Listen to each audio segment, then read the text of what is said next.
Hello friends, welcome. This is Neetu Kumari. आज का हमारा चैप्टर है पृथ्वी के प्रमुख परिमंडल।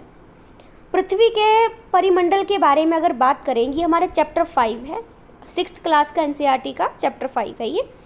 और ये वाला चैप्टर बहुत ज़्यादा इंपॉर्टेंट है। इसकी वजह ये है कि इसमें ऐसी छोटी छोटी डिटेलिंग आपसे पूछी गई है कि कॉम्पिटिटिव एग्जाम में आपका जो है पक्का ये इस तरह इसमें से काफ़ी सारे सवाल पूछे जाते हैं। आप देख सकते हैं मैंने इसके काफ़ी सारे नोट्स बनाए हुए हैं। जो ब्रैकेट में लिखा होता है वो भी नहीं छोड़ा मैंने, हर चीज़ को नोट्स को यहाँ पर प्रोवाइड किया हुआ है। आपको पूरा चैप्टर पढ़ने की ज़रूरत नहीं है क्योंकि मैंने पढ़ा है चैप्टर को और जो भी चीज़ें ज़रूरी थी उसके मैंने नोट्स बनाए हैं खुद के लिए भी। ठीक है, तो मैं वही आपके साथ शेयर कर रही हूँ। सबसे पहले बात करते हैं भूमंडल क्या होता है। छोटी छोटी आपको डेफिनेशन दे दी जाती है कि बताओ ये वाला भूमंडल का मतलब होता है, ये भूमंडल होता है। ठीक है, सबसे पहले हम बात करेंगे भूमंडल में। तो भूमंडल का मतलब होता है कि पृथ्वी का जो भाग ठोस होता है उस भाग को हम भूमंडल कहते हैं। यानी जिस पर हमारा घर बना होता है, गाड़ियाँ खड़ी होती हैं, हर चीज़ें, यानी जो मिट्टी से थल वाली जो भूमि है उसको भूमंडल कहा जाता है। यानी कि भू से क्या होता है, भूमि का मंडल। ठीक है, उसके बाद है वायुमंडल। वायुमंडल का मतलब होता है गैस की परतें जो पृथ्वी को चारों ओर से घेरती हैं उसे वायुमंडल कहा जाता है। हमारे ऊपर की आप सारा आकाश देखेंगे तो वो क्या है, वायुमंडल से घिरा हुआ है। उसमें बहुत सारी हवा भी है प्लस उसमें बहुत सारी गैसेस भी हैं। गैसेस उसमें जैसे ऑक्सीजन है, नाइट्रोजन है, कार्बन डाइऑक्साइड है और दूसरी गैसें भी हमारी वायुमंडल में ही पाई जाती हैं जो हमारे लिए सही भी हैं और नहीं भी सही हैं। ऑक्सीजन हमारे लिए बहुत ज़्यादा ज़रूरी है, कार्बन डाइऑक्साइड हमारे पेड़ों के लिए बहुत ज़्यादा ज़रूरी है, तो इसीलिए इसको वायुमंडल कहा जाता है। वायुमंडल एक ऐसा क्षेत्र होता है जहाँ पे बहुत सारी वायु पाई जाती है और साथ साथ में क्या, बहुत सारी गैसेस भी पाई जाती हैं, इसको वायुमंडल कहा जाता है। अब देखो जलमंडल तो आप खुद ही समझ जाएंगे। जलमंडल क्या होता है, एक ऐसा एरिया होता है जहाँ बहुत सारा जल मिलता है। ठीक है, सीधी सी इतना तो अंदाज़ा हम लगा ही सकते हैं कि पृथ्वी के बहुत बड़े भाग पर जल पाया जाता है। ठीक है, और जलमंडल में जल की सारी अवस्थाएं होती हैं।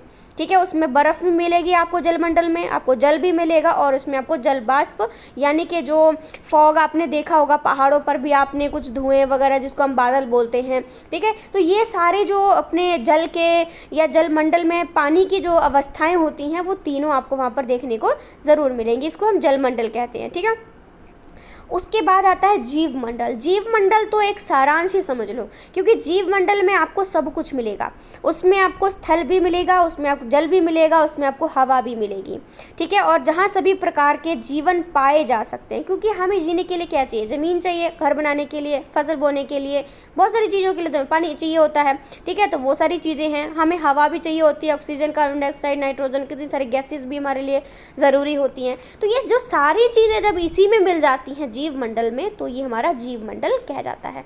जीव मंडल इसलिए कहा है क्योंकि यहाँ पर जीवन संभव है, इसलिए इसको जीव मंडल भी कहा जाता है। ठीक है, याद रखिएगा। सबसे पहले हमने क्या किया, भूमंडल। भूमंडल यानी कि पृथ्वी का जो ठोस भाग है उसको भूमंडल कहते हैं। वायुमंडल जहाँ पे बहुत सारी वायु और गैसेस पाई जाती हैं। जलमंडल जहाँ पे बहुत सारा जल पाया जाता है। और जीव मंडल जहाँ पर ये तीनों चीज़ें इसमें मिक्स होकर मिल जाती हैं तो हमारा जीव मंडल बन जाता है। ये वाली जो चीज़ें हैं ना, ये बहुत ज़रूरी है। ग्रीक भाषा में इन चीज़ों को क्या क्या कहा जाता है ये आपके एनसीईआरटी के बिल्कुल ब्रैकेट में दिया हुआ था। मेरा भी बाद में ध्यान गया तो फिर अच्छा, पहले मैंने ध्यान तो दे लिया था। चलिए फिर शुरू करते हैं इसमें कि ग्रीक भाषा में अगर लिथोस पूछा जाता है, लिथोस को ग्रीक भाषा में क्या कहते हैं, लिथोस को कहते हैं पत्थर। तो मैंने तो उसको याद में रखने के लिए, जैसे यहाँ पर भी थ है और यहाँ पर भी थ है, तो बस थोड़ा सा याद करने के लिए मैंने बोला कि यहाँ पे लिथोस मतलब पत्थर होता है ग्रीक भाषा में स्पेशली। फिर है इटमास।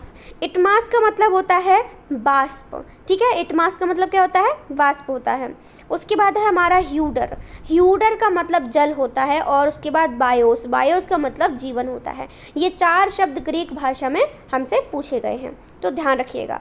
उसके बाद आता है भूमंडल के बारे में। ठीक है, हमने थोड़ा सा तो मैंने डेफिनेशन बता दी कि भूमंडल होता है, जलमंडल, जीव मंडल है ना, ये होता है। अब थोड़ा सा और विस्तार से इनके बारे में पढ़ते हैं। सबसे पहले हम बात करेंगे भूमंडल के बारे में। ठीक है, डेफिनेशन तो हम पढ़ चुके हैं। उसके आगे बढ़ते हैं कि पृथ्वी की सतह को 2 मुख्य भागों में बांटा गया है। ठीक है, पृथ्वी की जो सतह है उसको 2 मुख्य भागों में बांटा गया है। पहला हमारे पास आता है महाद्वीप और दूसरा आता है हमारे पास महासागरीय बेसिन। ठीक है, महाद्वीप क्या होता है? जहाँ बड़े बड़े स्थलीय भूभाग मिलते हैं, यानी बहुत बड़ी पृथ्वी के जो ठोस भाग हैं उसको हम महाद्वीप कहते हैं। और महासागर तो आपको पता ही है, महासागर जहाँ बड़े बड़े जलाशय, बड़े बड़े समुंदर, बड़े बड़े जो जितने बड़े बड़े समुंदर देखे होंगे आपने, वो सारे जो आते हैं ना वो हमारे महासागर में आते हैं। क्योंकि हमारा भूमंडल क्या है? भूमंडल हमारा जहाँ पर बहुत बड़ा भूमि होती है, बहुत सारी भूमि होती है, उसको भी आगे दो पार्ट्स में डिवाइड किया गया है। एक ऐसा पार्ट जहाँ पर हमें सूखी ज़मीन ही मिलेगी, यानी कि सिर्फ ज़मीन मिलेगी, इसमें पेड़ पौधे मिलेंगे, और दूसरा क्या मिलेगा? जहाँ पर हमें पानी मिलेगा, क्योंकि पानी भी ज़मीन पर ही होता है, इसलिए इसको दो पार्ट्स में डिवाइड यहाँ पर किया गया है। ठीक है, अब कुछ नोट्स की बात कर लेते हैं। पहला है कि विश्व का सबसे ऊंचा शिखर माउंट एवरेस्ट समुंदर के तल से कितना मीटर ऊंचा है? तो वो 8,848 मीटर ऊंचा है। ये तो बिल्कुल बेसिक सवाल है और इसमें आगे और भी इंफॉर्मेशन चीज़ें आएंगी यहाँ पे। तो विश्व की सबसे ऊंची चोटी कौन सी है? पूरे विश्व की सबसे ऊंची जो चोटी है वो माउंट एवरेस्ट है। और समुद्र तल से उसकी ऊंचाई कितनी है? तो जो है वो 8,848 है। ठीक है, दूसरा है विश्व का सबसे गहरा भाग कौन सा है?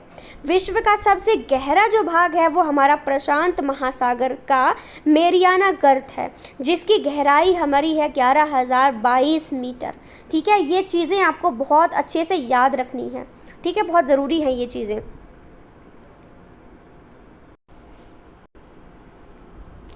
आगे हमारे पास ये बहुत ज़रूरी चीज़ें हैं। पहला है कुछ जैसे मैंने यहाँ पर सबसे पहले देश लिखा हुआ है, फिर उसके बाद नाम है जो उन्होंने काम किए हैं, और उसके बाद ये हमारी तारीखें हैं। ठीक है, और मैंने यहाँ पे एवरेस्ट इसलिए लिखा है क्योंकि ये जो सारे नाम हैं ये माउंट एवरेस्ट से जुड़े हुए हैं, इसलिए ध्यान रखिएगा कि इसमें कोई भी मैंने इन्फॉर्मेशन देनी है तो वो माउंट एवरेस्ट के बारे में ही पूछी गई है। ठीक है, पहला है न्यूजीलैंड। न्यूजीलैंड और भारत से दो लोग ऐसे थे जो सबसे पहले माउंट एवरेस्ट पर चढ़े थे, और वो चढ़े थे 29 मई 1953 को। ठीक है, न्यूजीलैंड के थे हमारे एडमंड हिलेरी और भारत के थे हमारे तेंजिंग नार्गे, जो कि 29 मई, ठीक है याद रखना, हमारे 29 मई 1953 को वो एवरेस्ट पर, माउंट एवरेस्ट पर चढ़े थे। उसके बाद जापान की पहली महिला कौन थी जो माउंट एवरेस्ट पर चढ़ी थी? तो जापान की पहली महिला थी जुंको। ठीक है, ताबेई। जुंको ताबेई जो है ये 16 मई को, ये तीनों ही डेट्स आपको मई में देखने को मिलेगी। ठीक है, तो जापान की पहली महिला जुंको ताबेई जो कि माउंट एवरेस्ट पर चढ़ी थी, जो कि 16 मई 1975 को चढ़ी थी। और उसके बाद भारत की पहली महिला कौन थी जो कि माउंट एवरेस्ट पर चढ़ी थी? वो थी हमारी वेछेंद्री पाल। यहाँ पर मैंने कहीं पर इनको वेछेंद्री पाल बोला जाता है, और एनसीईआरटी से मैंने लिए गए नोट्स तो ये वहाँ पर बेचेंद्री पाल लिखा हुआ है, तो मेरे ख्याल से एनसीईआरटी वाला ही ठीक होना चाहिए। तो यहाँ पे बेचेंद्री पाल लिखा हुआ है, मैंने इसी को करेक्ट मानना है। ठीक है, तो बेचेंद्री पाल थी जो भारत की पहली महिला थी जो 23 मई 1984 को माउंट एवरेस्ट पर चढ़ी थी। ठीक है, ये बहुत इंपॉर्टेंट चीज़ है, आपको याद रखना है। जापान वाला तो बिल्कुल याद रखना है, जुंको ताबेई जो कि 16 मई 1975 को चढ़ी थी, और भारत की अपनी वेचेंद्री पाल जो कि हमारी 29 मई 1984 को माउंट एवरेस्ट पर चढ़ी थी। ठीक है, ये ध्यान रखिएगा। अब आते हैं और इन्फॉर्मेटिव चीज़ पे, जो हमारे आते हैं महाद्वीप के बारे में। महाद्वीप के बारे में चीज़ें बहुत ज़रूरी हैं। ठीक है, तो महाद्वीप के बारे में आता है कि पृथ्वी पर 7 प्रमुख महाद्वीप हैं। ठीक है, ये भी आपको 10-12 इस तरह से ऑप्शन में दे के क्वेश्चन पूछा जा सकता है। सीधी सी बात है, हमारी पृथ्वी पर 7 महाद्वीप हैं। कितने? एनसीईआरटी के अकॉर्डिंग बता रही हूँ मैं आपको, जो एनसीईआरटी से नोट्स बनाए मैंने। ठीक है, क्योंकि जगह जगह पर कुछ ना कुछ चेंजेस करते रहते हैं, लेकिन एनसीईआरटी में 7 ही लिखा हुआ है, वही पढ़ा रही हूँ मैं आपको। तो महाद्वीप जो है उस हमारी पृथ्वी पर 7 महाद्वीप हैं। पहला है एशिया, यूरोप, अफ्रीका, उत्तरी अमेरिका, दक्षिण अमेरिका, ऑस्ट्रेलिया और अंटार्कटिका। ठीक है, तो ये हमारे क्या हैं? हमारे 7 महाद्वीप हैं, जो हमें आगे धीरे धीरे मैं आपको इनके बारे में बताती जाऊँगी। सबसे पहले हम बात करते हैं एशिया महाद्वीप के बारे में।